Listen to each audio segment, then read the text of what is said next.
Olá, vamos falar na aula de hoje sobre um tema da mais alta relevância, que é sobre a gratuidade da justiça. Eu gosto de remontar o estudo do Brian Garth e Mauro Capelletti, uma obra seminal denominada de Acesso à Justiça, em que esses autores eles trabalharam a ideia de várias dimensões da justiça. Uma das dimensões do acesso à justiça é justamente o de conferir a gratuidade àqueles que não podem arcar com os custos do processo. Porque quando você propõe uma demanda no judiciário, você vai ter que arcar com os custos, né, denominadas custas processuais. Além disso, nós temos também que contratar advogados para que se proponha uma demanda perante o judiciário. Então, nós temos aí, nesta perspectiva, do sistema civil de justiça, que é um sistema pago, é um sistema em que aquele que pretende demandar ele deve arcar com as custas e com todo o aparato financeiro para movimentar a máquina judiciária e romper a sua inércia. Assim sendo, Mauro Capelletti e Brian Garth, na obra que eu me referi, Teoria da Justiça, ou Acesso à Justiça, melhor dizendo, trabalharam uma primeira dimensão enfatizando justamente a necessidade de se criar aparatos que assegurem a gratuidade da justiça àqueles que não têm condições econômicas. E, e também a necessidade de criar uma instituição que visa a suprir a necessidade de advogados privados, que eles têm o seu custo.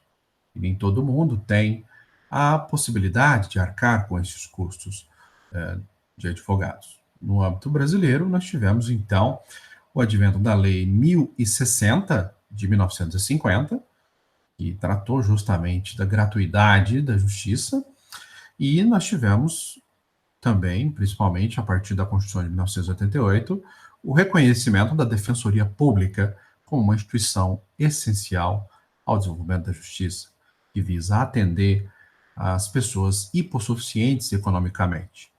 Então, o que nós vamos falar na aula de hoje é sobre esta garantia constitucional da gratuidade da justiça, que vem ali prevista no artigo 5º da Constituição. O artigo 5º da Constituição afirma, onde que eu coloquei aqui? Estou fora de contexto aqui, meus caros, me desculpem. Olha só, o artigo 5º aduz que o Estado prestará assistência jurídica integral e gratuita aos que comprovarem a insuficiência de recursos. O regime jurídico hoje, acerca deste tema, vem previsto no Código de Processo Civil a partir do artigo 98 até o artigo 102. Então é disso que nós vamos tratar na aula de hoje. Então, um aparato geral, né, acerca disso, né, então, aqui voltando à questão constitucional que nós estávamos mencionando, então todo aquele que comprovar a insuficiência de recursos tem assegurado constitucionalmente o direito à gratuidade da justiça, ou também conhecido como o benefício da justiça gratuita.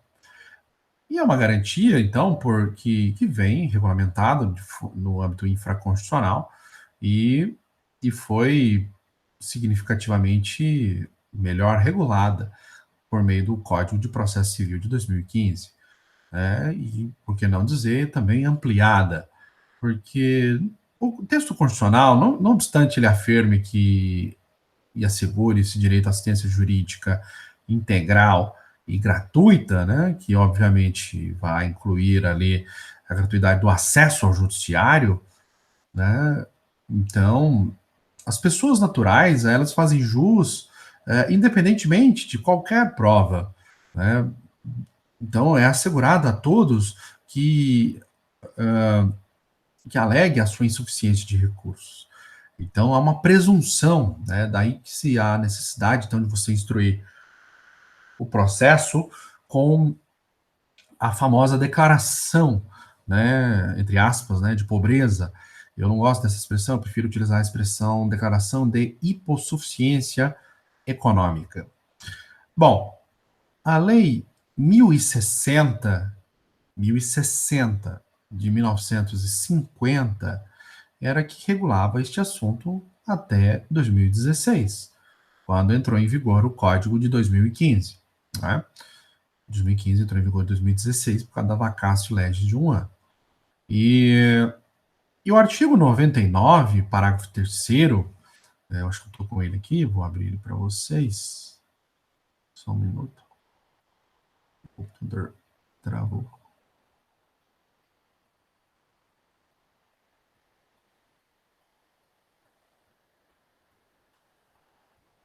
99.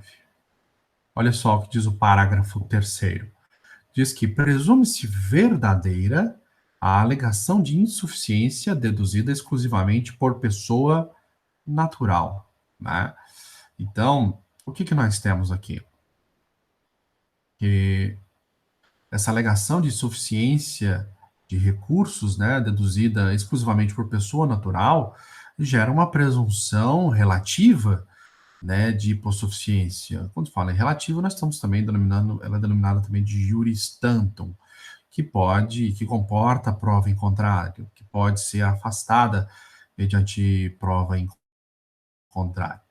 Então, é interessante observar que há segmentos da doutrina que afirmam que, justamente por causa dessa presunção, o juiz estaria vedado, né, a ele não é dado determinar que a pessoa natural produza prova que confirme essa afirmação. Né? Então, embora a gente veja alguns magistrados aí determinando a exibição de imposto de renda, né, declaração de imposto de renda, me parece que pelo sistema que foi edificado, e já era assim no sistema anterior, apenas a parte contrária deveria produzir essa prova capaz de lidir, né, de afastar essa presunção relativa de hipossuficiência econômica. Então, e o instrumento próprio para isso é o que a gente chama de impugnação à gratuidade da justiça. Então, olha só que interessante. Nos mecanismos defensivos, o réu dispõe da impugnação à gratuidade da justiça.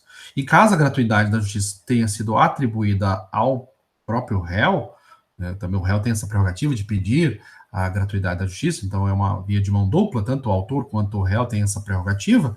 Então, caso tenha sido atribuída a gratuidade, né, ao réu, então abre-se o prazo de 15 dias, a partir dessa decisão, para que o autor impugne esta concessão da gratuidade. E, curiosamente, então eu falei isso porque uma crítica isso pode ser feita aí ao ativismo, né, ao gerencialismo que a gente vê de alguns magistrados de tentar buscar o controle da, da concessão da gratuidade. Né? Então, uma questão bastante questionável, a meu ver. É um ativismo indevido. Ativismo é ato de vontade, né? Que há uma interferência na base do sistema. E o sistema que prevê, então, que a impugnação tem que ser feita pela parte contrária.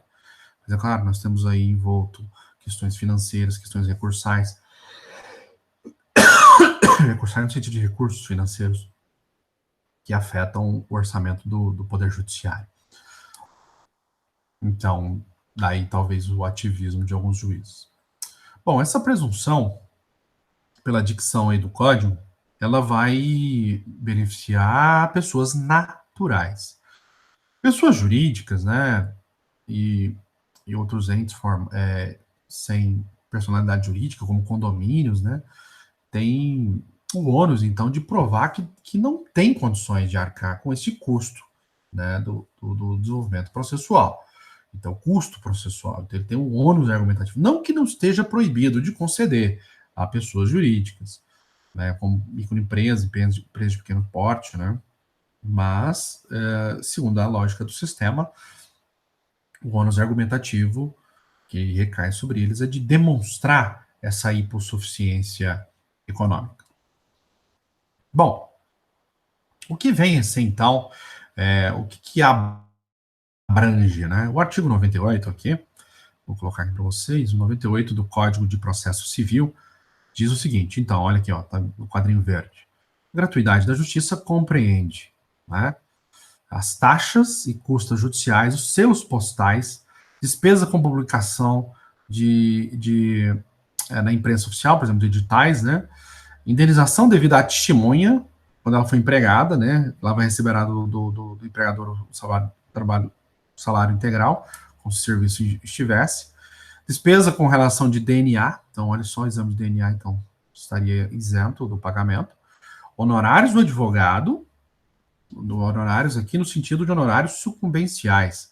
Lembra da aula que nós já postamos aqui, falando sobre honorários advocatícios, né? Então nós temos duas categorias, os honorários contratuais e os honorários sucumbenciais. Então, esse inciso sexto que está falando aqui é de honorário do advogado, que tange a sucumbência. Então, caso perca a demanda, e ele estando acobertado pela gratuidade total, né? Então, estaria isento do pagamento desses honorários do advogado vencedor. Né? E também os honorários periciais, remuneração do intérprete, tradutor nomeado, né? Então, perceba a gama de isenções ao qual está sendo beneficiado aquele que tiver em seu favor o deferimento de uma justiça gratuita. Então, olha só, o custo de elaboração de memória de cálculo também é um outro ponto interessante, né? Depósitos para interposição do recurso, isso aqui é muito utilizado, né, acerca da interposição de recursos, né? O recurso ele tem o seu custo, então é bem interessante. Um outro ponto que a gente vê, às vezes, os notários reclamarem bastante, né, os registradores, é que a justiça gratuita também abrange a atividade extrajudicial, né, desenvolvida por eles. Né? Então, como autenticações, né, como registros, atividade de registro, como averbação. Então, é bem interessante o âmbito, o alcance desta regra, né, da gratuidade, da compreensão da gratuidade. Então, esse é o disposto do artigo 98. Parágrafo 1º. Então, vamos ver aqui os demais parágrafos. Né? A concessão da gratuidade não afasta a responsabilidade do beneficiário pelas despesas processuais e pelos honorários advocativos decorrentes da sua sucumbência. Essa regra ela é bastante interessante, porque mesmo que ele tenha conseguido aí essa sua isenção, ele vai persistir ainda como responsável pelo pagamento, né, ou porventura advier, pelo prazo de 5 anos. De 5 anos. Então, se surgirem aí patrimônio, né, condições econômicas. Olha só o parágrafo 3º. Vencido o beneficiário, as obrigações decorrentes de sucumbência ficarão sob condição suspensiva. Então, ele continua responsável pelo pagamento dos honorários, só que vai estar sob condição suspensiva de exigibilidade, que poderão ser executadas se, no prazo de 5 anos subsequentes ao trânsito em julgado da decisão, então repare, transitando em julgado a decisão, né, a partir do trânsito em julgado, então mais 5 anos, se demonstrar, então, que essa situação de insuficiência de recursos não mais persiste, ou seja, que ele passou a ter condições econômicas. Então, é interessante que essa isenção das custas, né, da gratuidade da justiça, ela fica agora sob uma condição suspensiva. No caso, no curso do processo, ou após o processo, com trânsito em julgado, até o prazo de 5 anos, se ele passar a ter condições econômicas, é possível que seja feita a cobrança, a execução do valor desses honorários. É bem interessante essa questão. Olha que interessante essa regra do parágrafo 4º, que fala também da responsabilização, porque mesmo aquele que esteja sobre a justiça gratuita, ele não pode praticar ato de chicana, né, de litigância de má-fé. Então, caso ele seja punido por litigância de má-fé, essa gratuidade não vai afastar a responsabilidade daquele que assim o agiu, né? Então, o parágrafo 5º, olha só, também outra regra importante. A gratuidade poderá ser concedida com relação a algum ou a todos os atos processuais. Esta regra, ela afirma o que, então? Que a gratuidade, ela pode ser parcial ou ela pode ser total. Então, ou ainda ela pode ser sobre um percentual acerca do valor a ser pago. Então, às vezes o magistrado ele dá lá um desconto, né? Desconto de 30%, de 40%. Então, acerca do valor a ser pago. Então, é uma possibilidade também muito interessante. Não existia no sistema anterior. Parágrafo 6º, olha só. O juiz poderá conceder o direito ao parcelamento das despesas processuais. Então, é um leque aqui bastante interessante, bastante amplo, né? Para o alcance, né? Então, porque o que se trabalhava antes era o tudo ou nada, né? Tudo ou nada. E acabava que você tinha pessoas que tinham, às vezes, uma condição de pagar, mas não aquele valor na integralidade. Ou que ele tinha condições de pagar até um determinado ato e depois ele ficou desempregado e dali em diante ele não tem condições. Então, por isso que temos esse câmbio, né? Essa variação. Aqui fala aí, né, o custeio dos emolumentos, né, uma tabela, né, previsto conforme a lei estadual, a lei distrital. No caso do inciso 10, nono, né, inciso nono, vamos lá ver qual que é o inciso nono, artigo 98, o está lendo. Que é os emolumentos dos notários e registradores. Então, havendo dúvida fundada quanto ao preenchimento atual dos requisitos da concessão da gratuidade, olha só, o notário ou o registrador eles poderão suscitar um incidente. Após a prática do ato, poderá requerer ao juízo competente para decidir questões notariais ou registrais a revogação total ou parcial do benefício. Então é como se fosse ali um dedo duro, né? Ou então a questão do parcelamento. O notário, o registrador, ele poderá dedurar, né, ao juiz, né, se desconfiar que o beneficiário da justiça gratuita tem condições econômicas para tanto. Né? Bom, olha o artigo, vamos analisar agora o 99. Esse que está de verde, nós já analisamos, é o texto constitucional, não ficou equivocado aqui no slide.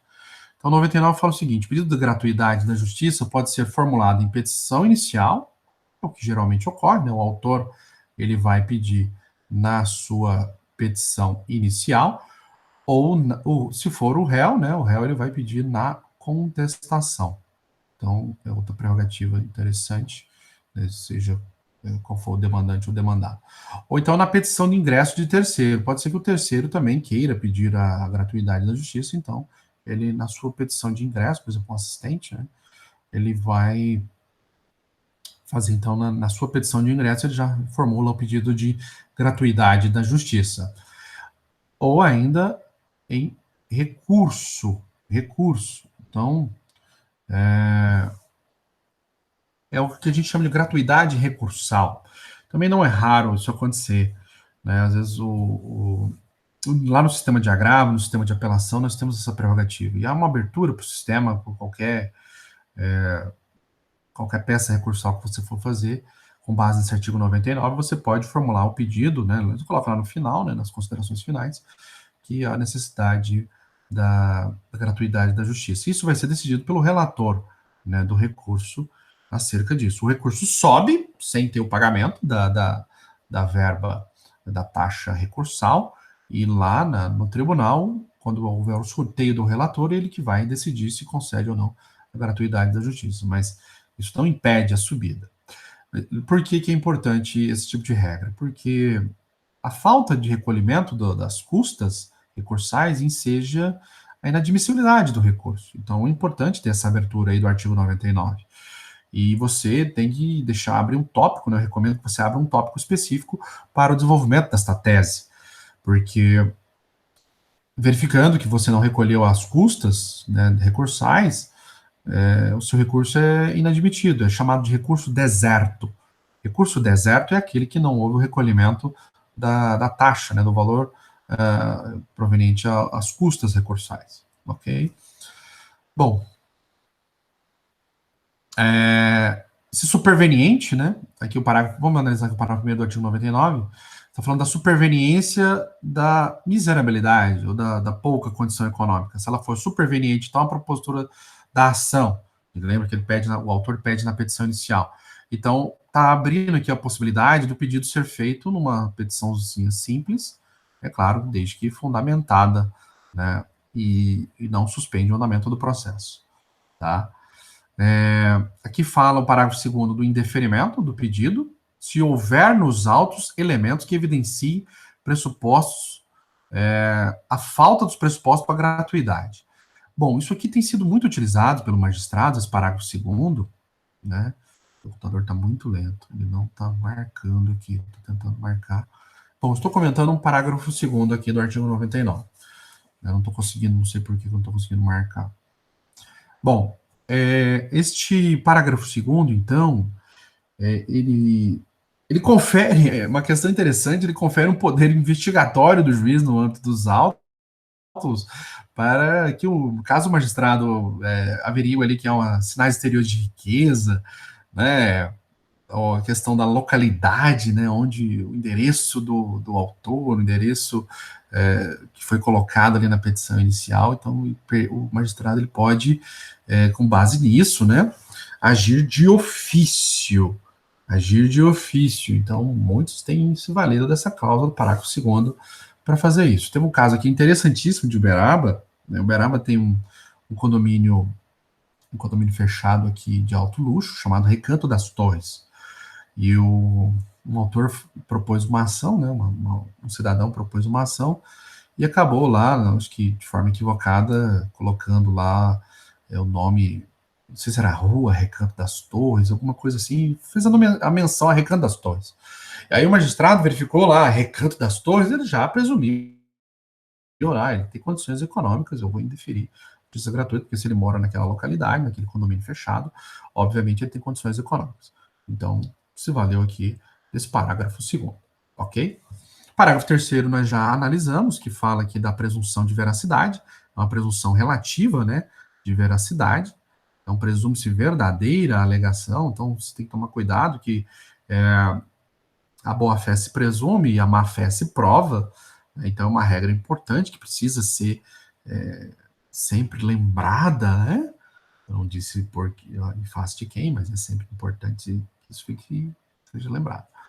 Meus caros, parágrafo 4º, então, já que eu comentei o parágrafo 3º, parágrafo 4º fala: assistência do requerente por advogado particular não impede a concessão da gratuidade da justiça. Bom, eu vou contar um caso que aconteceu, e aconteceu comigo, inclusive. Eu estava atuando pro bono, no caso, e pro bono é advocacia.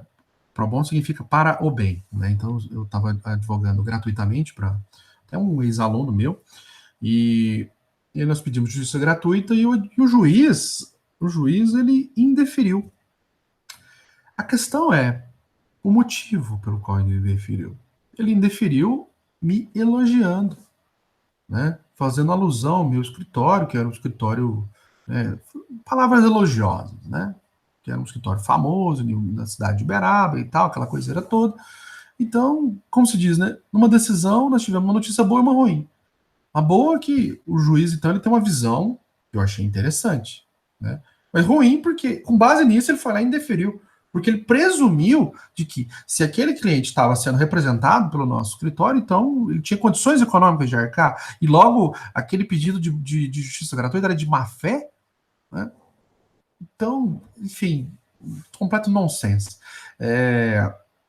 Muitos escritórios grandes, né, trabalham o pro bono. Então, eu estava até vendo outro dia aquela série Suits, né, Homens de Terno, né, que passa no Netflix, né, uma série famosa, um escritório grande lá de Nova York, e lá eles têm o pro bono, né, então é uma prática estimulada em grandes escritórios. Então, esse parágrafo 4º, ele veio justamente para pôr um freio aí essas presunções, né? Então não é porque a parte está sendo assistida por um advogado particular que ela não faça jus a uma justiça gratuita. Aliás, a justiça gratuita é bem questionável, né? Então imagine o seguinte: você pode ter um cara que ganha muito bem, por exemplo, ele ganha ali 30 mil reais, né? Que é um baita do salário, por exemplo, salário de juiz, salário de promotor, né? Gira em torno disso. Mas imagina, ele tem 2 filhos que fazem medicina. Medicina que está pagando ali, qualquer faculdade de medicina ali é 9 mil reais por mês, 10 mil reais por mês. E aí? Então, você não pode presumir as coisas. Você tem que sempre trabalhar a realidade do caso concreto. Então, você pode ter uma pessoa muito bem remunerada, mas que não tenha condições de arcar os custos do processo. Então, é muito perigoso a gente trabalhar presunções. Então, eu achei interessante essa regra do parágrafo 4º, que ela pôs meio que um freio, né? Pelo menos uma tentativa, né, de limitar essas presunções.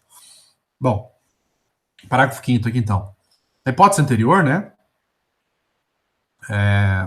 caso o recurso então verse exclusivamente sobre o valor dos honorários de sucumbência fixados em favor do advogado, né, então imagina, o juiz decidiu lá, deu ganho de causa, estava pela justiça gratuita, né, imagina lá, e fixou lá em 10%.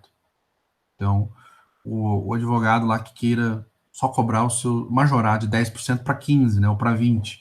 E ele vai lá e recorre para o tribunal buscando essa majoração no valor dos honorários. Então, aí, essa regra versa sobre isso. Então, ela está falando o seguinte: o recurso que versa exclusivamente sobre o valor dos honorários de sucumbência fixados em favor do advogado beneficiário estará sujeito a preparo, salvo se o próprio advogado demonstrar que tem direito à gratuidade. Olha que interessante. Imagine o seguinte: eu estou advogando para alguém pro bono, né? Propus lá, pedi lá 50 mil reais, por exemplo, de indenização, dano moral, enfim, e beleza, foi deferida justiça gratuita para a parte. E o juiz condenou, então, o réu a pagar 50 mil. E fixou os honorários em 10%. Imagina que eu acho que esses 10% são pouco, né? Porque eu acho que houve um zelo profissional, a demanda demorou, tinha algum grau de complexidade. Imagina que eu propus a demanda em Araxá, e o escritório domiciliado em Uberaba. Então, todos os critérios para majoração dos honorários estão ali presentes. E o magistrado, por exemplo, imagina que tenha ignorado. Fixou só em 10%. Imagina que eu queira, então, recorrer dessa decisão. Vou interpor, então, um recurso de apelação acerca do capítulo daquela decisão, fixou os honorários em 10%, e vou impugnar querendo majorar para 15% ou para 20%. Ok? Mentalizou? Pois bem, quem tem a justiça gratuita é o meu cliente, e não eu, o advogado. Então, eu terei que recolher as custas da apelação, em que eu estou buscando a majoração dos honorários. Estou lembrando aqui que tinha um caso desse. O cara não recolheu as custas. Ele tentou pegar uma carona nos honorários na gratuidade do cliente. E eu aleguei este parágrafo aqui. Estou lembrando aqui agora. Pedindo a inadmissibilidade, né, do recurso por falta de preparo. Preparo são o pagamento das custas. Porque o advogado ele só vai ter direito à gratuidade se ele pedir, se ele demonstrar que ele também necessita dessa gratuidade. Então ele não tem o chamado, aspas, efeito carona, né? É bem interessante essa regra. Que o que tem de aproveitador, né? Então eu tive até um caso real. Então, como eu relatei aqui para vocês. Parágrafo 6º, então. Continuando aqui. O direito à gratuidade da justiça é pessoal, não se estendendo ao litisconsorte. Olha que regra interessante. Ou ao sucessor do beneficiário, salvo se houver requerimento e deferimento expresso. Até acabei de postar aí uma aula, está aí no canal, né, sobre sucessão processual. Então, imagine, quem era lá o beneficiário da justiça gratuita era o João. Né? E ele falece e deixa lá, quem tem que assumir são os seus herdeiros. Então, não vai estender aos seus sucessores, a não ser que eles o requeiram a extensão. Então, reparem, tem que ser feito esse requerimento expresso, né, para que se estenda também aos seus sucessores. E, é claro, havendo um litisconsórcio, seja mais de um autor ou mais de um réu, em que um deles tenha conseguido a justiça gratuita, isso não estende aos demais. Essa regra é importante. Parágrafo 7º, então, para a gente fechar esse slide. Então, requerida a concessão da gratuidade da justiça em recurso, então, de novo, falando de recurso, o recorrente estará dispensado de comprovar o recolhimento do preparo. Eu já expliquei essa regra. Ele não precisa recolher o preparo, né, obviamente, porque ele está buscando a justiça gratuita, então vai incumbir ao relator, porque chegando um recurso lá no tribunal, é sorteado um relator, e o relator é que vai apreciar se defere ou não a justiça gratuita. Se ele indeferir a justiça gratuita no âmbito recursal, ele vai ter que abrir o prazo para que seja feito o recolhimento, sob pena de inadmissibilidade do recurso.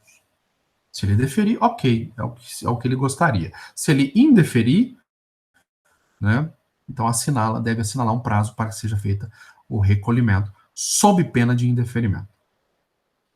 Ok? Então vamos analisar agora os outros artigos. Meu computador aqui está travando de novo. Bom, entrou aqui, deu certo. Artigo 100. Então, olha só. O artigo 100 fala o seguinte: deferido o pedido, a parte contrária poderá então oferecer a impugnação à contestação. É o que a gente estava comentando mais cedo no início da aula. Essa impugnação, então, na contestação, impugnação à justiça gratuita é feita dentro da contestação. Porque no CPC de 73, você tinha que apresentar uma peça autônoma, apartada. Era a impugnação à justiça gratuita, então era feita com uma peça apartada. Então, isso é feito, então, a impugnação é apresentada na contestação, ou seja, caso o réu queira questionar a justiça gratuita deferida ao autor, ele faz isso dentro da contestação. Se for o autor que vá questionar a justiça gratuita que foi concedida ao réu, ele vai fazer isso na réplica. A réplica é também conhecida como impugnação à contestação. Ou ainda, se a justiça gratuita, a gratuidade da justiça foi conferida no recurso, o contraditório no recurso se chama contrarrazões. Então, ou seja, quando alguém interpõe um recurso de apelação, abre-se o prazo para que a outra parte, o recorrido, apresente suas contrarrazões. Então, se tiver sido deferido justiça gratuita no recurso, nas contrarrazões que ele vai impugnar a concessão dessa justiça gratuita. E caso a situação de miserabilidade, a questão de insuficiência econômica se dê no curso do processo, lembre que ele pode fazer uma petição simples, pedindo ao juiz e justificando, olha, fiquei desempregado, a questão do Covid-19 e tal, não tem mais condições econômicas. E já vai lá e demonstra nos autos. O juiz vai lá e defere. Ok. Então, no curso do processo. Então, a partir do momento do deferimento, vai ter 15 dias para fazer essa impugnação à concessão da justiça gratuita. Ok? Nos próprios autos do processo. Então, essa regra é interessante. Esse artigo 100 ele fala justamente de como impugnar a justiça gratuita. Pois bem, continuando aqui, parágrafo único. Revogado o benefício, então, se o juiz que já anteriormente concedeu o benefício e depois ele foi lá e revogou.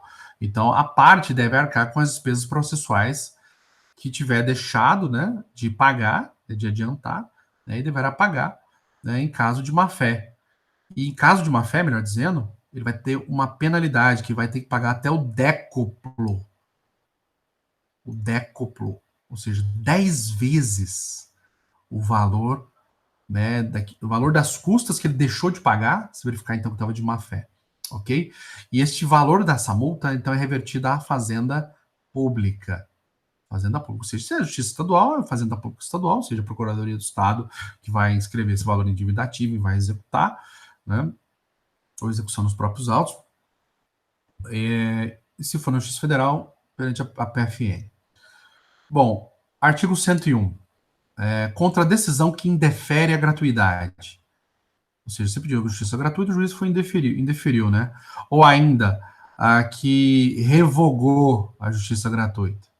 Então, a parte contrária foi lá e impugnou, e o juiz foi lá e revogou a justiça gratuita. Então, cabe um recurso chamado de agravo de instrumento, para quem está assistindo aí, quem está estudando o processo de conhecimento, né, parte geral e processo de conhecimento. Então, é a matéria do semestre seguinte, que vocês vão estudar recursos, teoria dos recursos, recursos em espécie. O agravo do instrumento é um recurso próprio para se atacar as decisões interlocutórias. Decisões interlocutórias são aquelas tomadas no curso do procedimento de primeiro grau de jurisdição e que visam decidir questões incidentais. E esta questão são questões secundárias, né?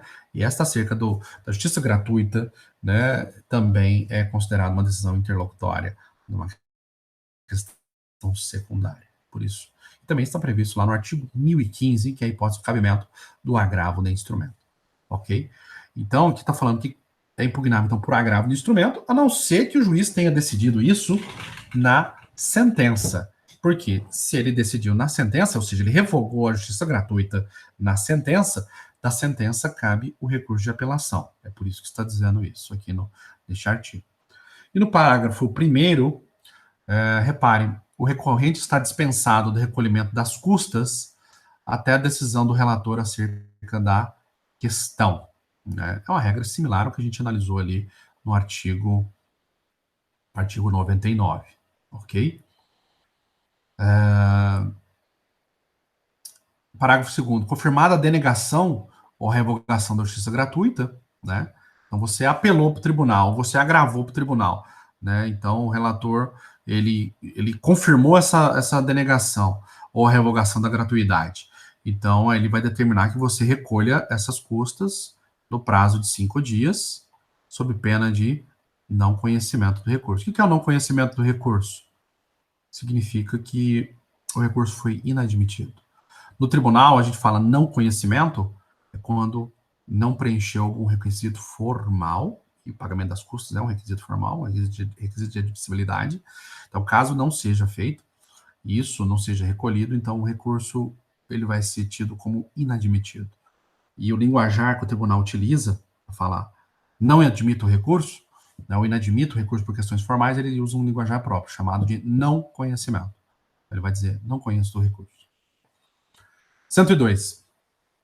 Sobrevindo o trânsito em julgado da decisão, né, que revoga a gratuidade, né, o trânsito em julgado, então a decisão definitiva, a parte poderá efetuar o recolhimento de todas as despesas cujo adiantamento foi dispensada, deverá fazer o recolhimento de todas as despesas cujo adiantamento lhe foi dispensado. Então, imagine o seguinte, olha, você está ali, você teve a justiça gratuita deferida, e depois o juiz foi lá e revogou, né?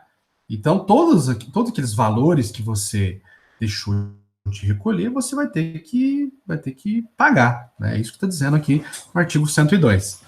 Então, e abrange até os custos do recurso interposto, ok? E o parágrafo único, né, fala, então, se não for feito esse recolhimento retroativo, o processo vai ser extinto, sem recolhimento sem julgamento do mérito, no caso do autor, e nos demais casos não poderá ser deferida a realização de nenhum ato ou diligência requerida pela parte enquanto não é efetuado o depósito. Então aqui está fazendo até uma condicionante, né? Uma condicionante muito interessante, dizendo o seguinte, olha, se você não pagar, você está proibido de movimentar a máquina do judiciário. O judiciário não vai caminhar enquanto você, tendo condições de pagar, não pagar. Então, é uma regra interessante. Ok, meus caros. Então, eram essas as questões que eu gostaria de tratar com vocês, né? Então, são questões muito importantes, né? Nós tivemos muitas alterações no Código de Processo Civil de 2015 com relação à gratuidade da justiça. Então, era isso. Muito obrigado. Então, até a próxima. Um abraço.